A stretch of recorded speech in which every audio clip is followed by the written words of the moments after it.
This is important for those who are even considering this EC. You need to know, which I'm very particular. I want to zoom in for you. You don't really have the very famous schools. Okay, like for example, if you go to Tampines, people will be looking at St. Hilda's, looking at Poi Ching. Okay, but whereas I would say Pasir Ris don't really have the very famous schools. EC, I would say, is mostly for families. Okay, this is the location. Where is the location? It's just right beside downtown East. Okay, as you know, downtown East now is better than previous time lah. So they did some revamping. They also did some extension. All this. Even for Wawa Wet, they also did some revamping.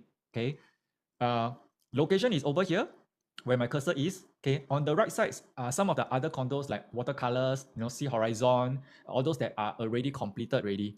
On the left side, the light green color, this is downtown East. At the front, the darker greens is Pasir Ris Park. Yeah. And the low rise, you can see, let me zoom in. Okay. Low rise, you can see all these are the landed property and the low rise apartment. There's also the church over here. Yeah. So this will be one of the rare few ECs that, if you pay a little bit more, you'll be able to get a sea view. So location over here, okay, as I mentioned, let me skip this. Maybe I'll show you the map. Yeah, okay. This is from Street Directory.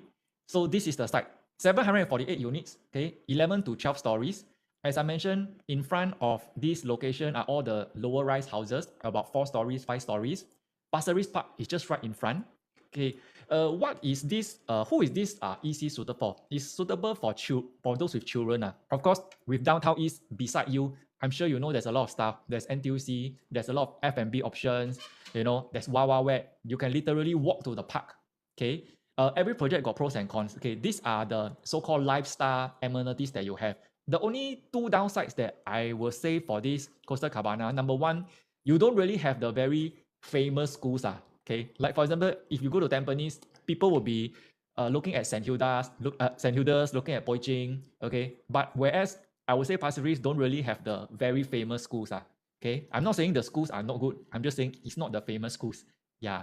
And also, number two is it's not very near the MRT. As you can see, there's a bus stop here, there's a bus stop here. If you take bus, will be about 1 stop, 2 stop, 3 stop to the MRT. Can walk or not? Yeah, definitely. Everywhere can walk. 1 bus stop, 5 minutes. So if you walk 3 bus stops, I guess it's about 15 minutes plus minus, depending on how tall you are. Okay. So moving on. Okay, Cross Island Line. Cross Island Line, I think this will change a lot of valuations in terms of the housing because once you are near the Cross Island Line, I would say that you are pretty close to the rest of Singapore. Say previously from Pasir Ris to Ang Mo Kio, right? I think even if you drive